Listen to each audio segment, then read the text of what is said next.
Hello everyone. Today now I will just start with the topic that is present Indian tax structure.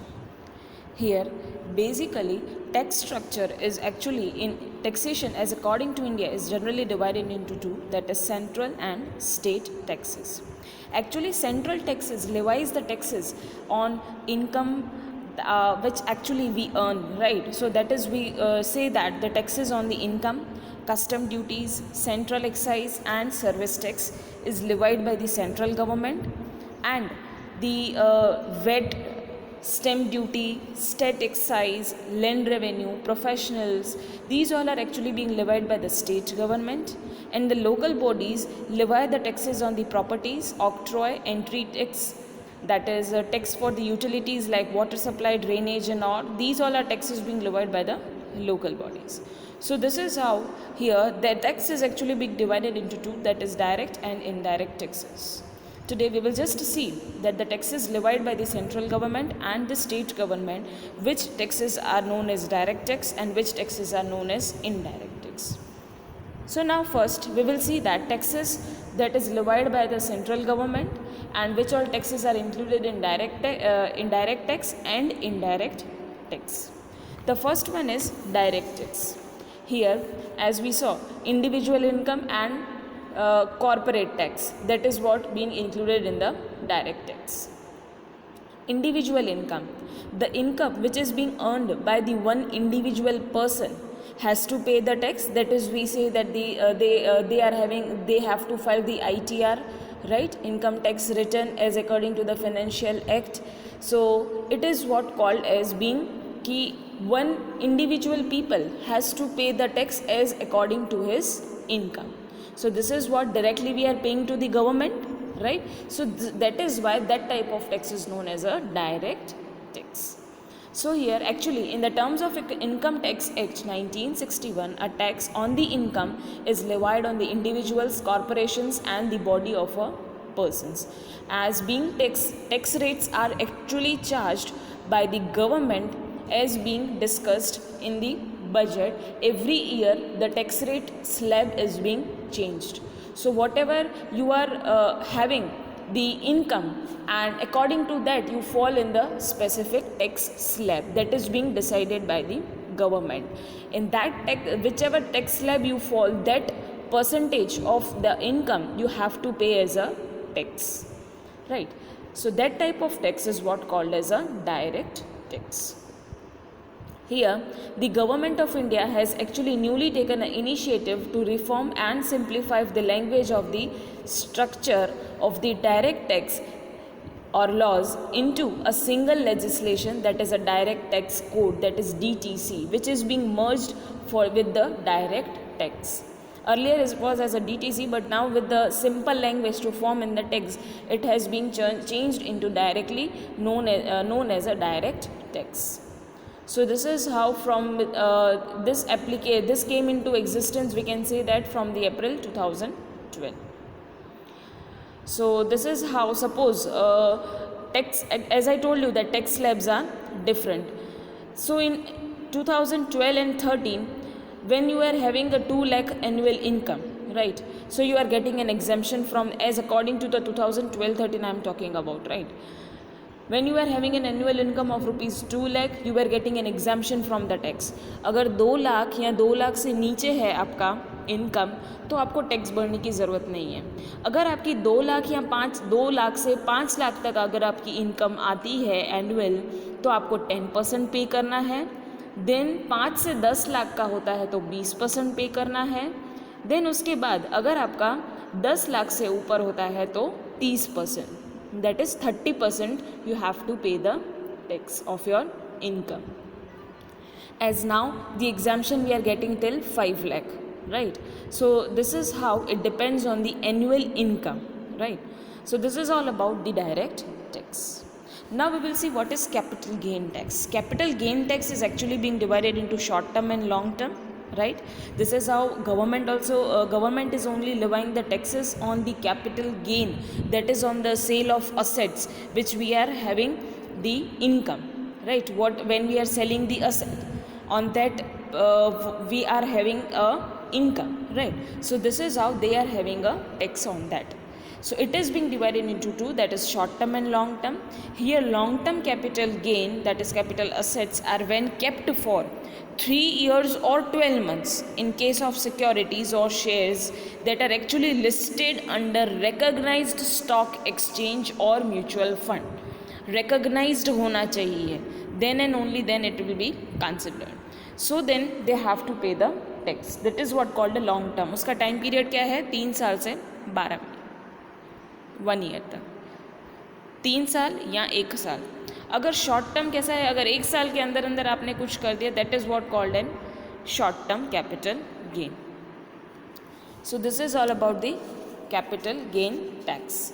Then it is wealth tax. Wealth tax का wealth tax actually is levied under the wealth tax act 1957.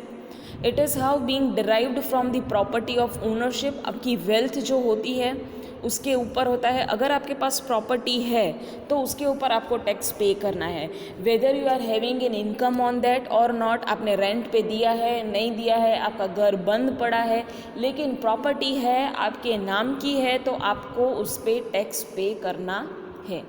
whether you are having an income from that or not, whether it is a guest house or it is a residential house or a commercial building, कुछ भी है, अगर आपकी खुद की है, आपके खुद के नाम की है, तो आपको उसको टैक्स पे करना है. कैसे टैक्स पे करना है? जब भी उसकी असेट की वैल्यू 2.5 लाख से ऊपर होती है तभी उस पर हमको टैक्स पे करना पड़ता है, right. Then it is a tax incentives. Tax incentives में क्या है? Here government of India is actually providing a tax incentive. किसके लिए होता है? कॉर्पोरेट प्रॉफिट्स के लिए होता है. एक्सेलरेटेड डेप्रिसिएशन अलाउंस, ये सारे जो है उसको हम क्या बोलते हैं? टैक्स इंसेंटिव्स बोलते हैं. वो सारा हमको एक्सपेंसेस में से सर्टन कोई कंडीशंस एप्लीकेबल होती है तो उसमें से हमको डिडक्शन मिलता है, राइट. जैसे हम कैसे कोई मशीनरी लेते हैं, देन 5 साल का हमको डेप्रिसिएशन लगता है तो वो हम माइनस करके अमाउंट लेते हैं. So this is how the government is actually giving as a tax incentives to us. Okay, so these all are what? Direct taxes. Now we will see what are indirect taxes. Indirect taxes actually falls on the particular person to person, we can say, right. The one who is consuming, they have to pay. This is what and called as an indirect. वो सब पे नहीं होता है. Suppose मैं कोई एक product है वो उसको कंज्यूम कर रही हूँ तो मुझे टैक्स पे करना है. So it depends on the person to person. Here the central government indirect का फर्स्ट है एक्साइज ड्यूटी, जो सेंट्रल गवर्नमेंट कलेक्ट करती है, ठीक है. Central government levies an excise duty under the central excise act of 1944 and the central excise tariff act of 1985. So this is how central excise duty occurs once the goods are manufactured. एक बार good manufacture हो जाते हैं, पास होते हैं customers के पास, तब भी उस पर हमको एक्साइज ड्यूटी पे करनी पड़ती है. So it is paid by the manufacturer when it is passing to the customers के पास पास होती है. जब मैन्युफैक्चर हो जाता है उन टाइम ड्यूरेशन के बीच में हमको एक्साइज ड्यूटी पे करनी पड़ती है. अभी ये एक्साइज ड्यूटी है 3 में डिवाइड होती है. It is being divided into 3 main types. They are excise, basic excise, additional excise duty and special excise duty. Basic में क्या है कि सारे गुड्स होते हैं उस पर सब पे ये टैक्स चार्ज होता है except salt. As you all know that salt पे कोई टैक्स नहीं होता है. So this is what called an basic excise duty. Additional में कौन सा होता है? Goods having an special importance instead of sales tax. जो सेल्स टैक्स नहीं लगता है तो उस पर हम क्या करते हैं? Additional excise duty. And special excise duty कौन से होते हैं? That is being charge on all accessible goods on which there is a levy of a basic excise duty. Basic excise duty भी लगता है लेकिन उसके ऊपर बाद में स्पेशल एक्साइज ड्यूटी भी लगता है, ठीक है. जैसे कि यहाँ पे दिया हुआ है, हमने स्पेसिफिक गुड्स देखे थे, ठीक है. कोई ऐसे स्पेसिफिक गुड्स होते हैं जिन पे एग्जाम्पशन मिल जाता है इनिशियली, देन उसके बाद जो कंसेशनल ड्यूटी रेट्स होते हैं ना उसके हिसाब से वो चार्ज होता है. And which is being collected by the central government. Here exemptions are actually permitted to the taxpayers and engaged in the manufacture of the certain goods such as like water treatment, biodiesel, processed food. इन सबको exemption मिलता है, ठीक है. यहाँ पे मतलब इसमें क्या है, स्मॉल स्केल इंडस्ट्रीज मतलब जो एम्प्लॉयमेंट जनरेट करते हैं ना, उनको ये सब टैक्स पे करना नहीं पड़ता है, क्योंकि वो लोग क्या कर रहे हैं, हमारे को एम्प्लॉयमेंट दे रहे हैं ज़्यादा से ज़्यादा, ठीक है। तो ये सारे टैक्सेस क्या होते, इन लोगों को एग्जेम्प्ट मिलता है, दे डोंट हैव टू पे the tax. So this is all about the excise duty. Now we will see custom duty. Custom duty also falls under the indirect taxes, right? It is being levied by the Customs Act 1962 and Custom Tariff Act 1975. Here custom duty किस पे होता है, which हम जो goods import और export करते हैं, अगर इंडिया से जो गुड इंपोर्ट हुआ एंड एक्सपोर्ट हुआ, उसके बेसिस पे कस्टम ड्यूटी टैक्स हमको पे करना पड़ता है. So it is evaluated on the value of transactions of the goods. और जो ट्रांजैक्शंस करते हैं, कितने का करते हैं ना, उसके बेसिस पे हमको एक्साइज ड्यूटी पे करना पड़ता है. So this is all about excise duty. Now we will see what is service tax. Service tax generally क्या होता है कि कोई हम बेसिक सर्विसेज जो हम लेते हैं उस पर हम जो टैक्स पे करते हैं, ठीक है. And it is being also considered under indirect taxes. So here service tax are actually commenced in India in 1944 and started with the three basic service, that is general insurance, stock broking and telephone. बाद में exemption कैसे मिला service में, क्योंकि इसमें क्या हो गया था, वैट आ गया था, ठीक है. वैट आ गया था ना, तभी ये सारे टैक्सेस जो हैं वो निकल के सिर्फ सारा इंक्लूडेड किस में हो गया था, वैट में हो गया था. लेकिन सर्विस टैक्स पहले तो था ना, हाँ ये तो पहले था. So this is how more than 100 services are subject to tax under this provisions. काफ़ी सारे ऐसे सर्विसेज हैं. Education tax is also charge under the tax amount, right. So central board of excise and customs, the ministry of finance actually deals with the administration of service tax. Then STT. STT is what, securities transactions tax. That is जो हम securities purchase करते हैं ना, equity है, stock exchange पे shares वगैरह जो हम परचेज करते हैं, इक्विटी ओरिएंटेड फंड्स होते हैं, तो वो सारे इसमें एसटीटी में आते हैं. उसमें surcharge, surcharge, service tax and education, ये चीज़ एसटीटी में इंक्लूडेड नहीं है. Service tax, surcharge and education tax are not applicable on STT, ठीक है. यहाँ पे जो हम सिक्योरिटीज़ परचेज़ करते हैं उसके ट्रांजैक्शंस पे डिपेंड होता है कि हमारा कितना परचेज़ और सेल है शेयर्स का, उसके बेसिस पे हमारा एसटीटी चार्ज होता है. अभी तो क्या हो गया, मैंने आपको जैसे बताया कि बाद में वैट आ गया था ये सारे टैक्सेस के बाद. लेकिन अभी वैट को भी अगर आप अभी प्रेजेंट सिचुएशन देखने जाओ तो हमारे पास क्या आ गया है, ये सारे टैक्सेस निकल के सब कुछ जीएसटी में इंक्लूड हो गए हैं, that is goods and service tax. तो वो किस पे डिपेंड करता है कि आप जैसा कंज्यूम करोगे प्रोडक्ट, उसके हिसाब से अभी टैक्स रेट चार्ज हो गए हैं. मैंने आपको बताया था कि अगर आप लारी पे खाना खाने जाओगे तो आपको टैक्स नहीं होता है, लेकिन अगर आप लग्जरियस फूड कंज्यूम करोगे रेस्टोरेंट में जाके तो आपको 18% जीएसटी पे करना पड़ता है, ठीक है.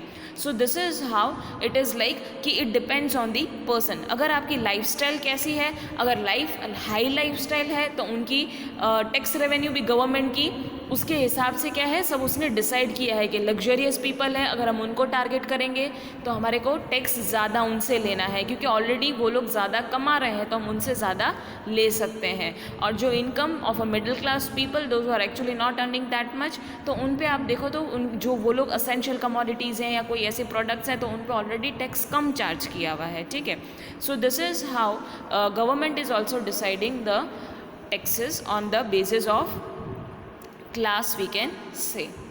Now we can see that tax is levied by the state government. अब state government कौन कौन से लिवाई करता है, that is sales tax और VAT. ये 2005 की बात है.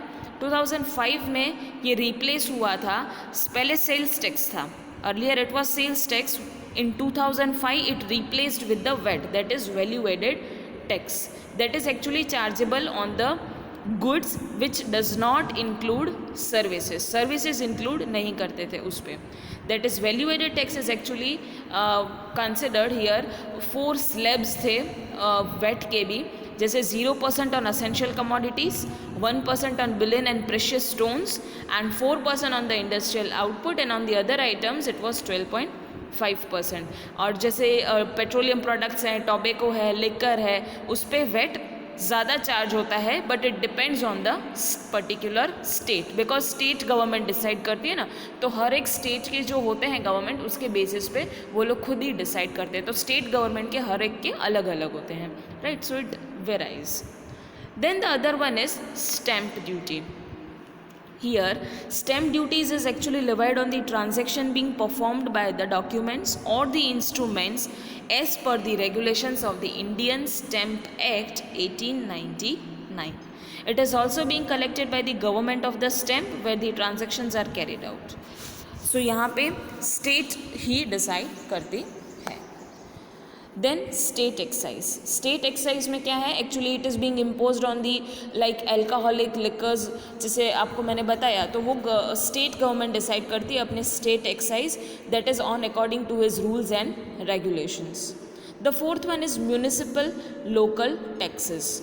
म्यूनिसिपल लोकल टैक्सेस में क्या आता है, हम जो ऑक्ट्रॉय टैक्स पे करते हैं, देन उसके बाद शॉप लाइसेंस के लिए टैक्स पे करते हैं, देन प्रॉपर्टी और बिल्डिंग के लिए टैक्स पे करते हैं, एग्रीकल्चर वगैरह का जो इनकम होता है गवर्नमेंट के हिसाब से, उसके बेसिस पे जो टैक्सेस अगर आता है तो हमको पे करना पड़ता है. So these all are actually being levied by the municipal और we can say local taxes. Now we will just see the characteristics of Indian tax structure. The first one is share of tax revenue in national income.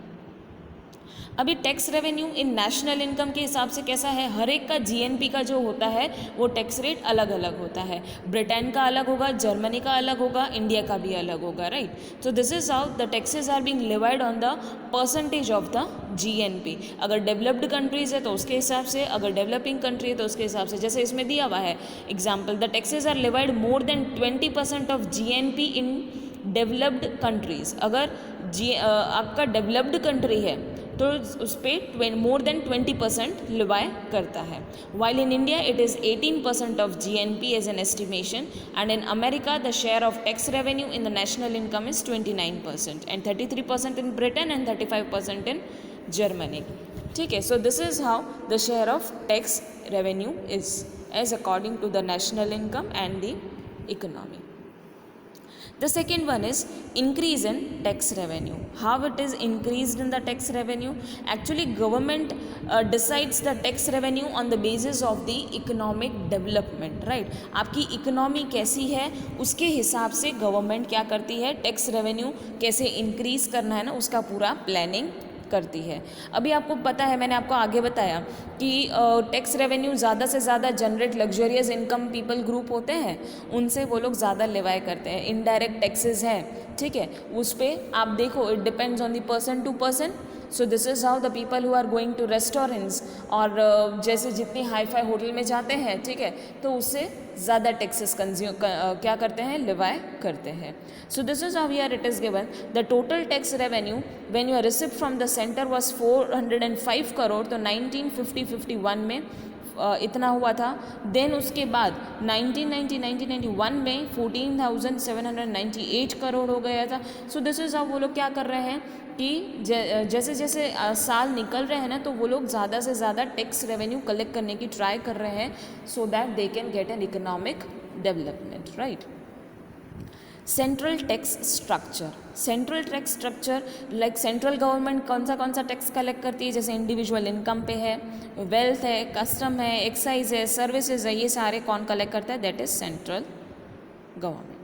नव यहाँ पे starting में क्या था, as according to the planning period income tax कैसे collect किया गया था, as according to the particular जो ग्रुप ऑफ इनकम होता है जिनकी, उसके हिसाब से होता है, राइट.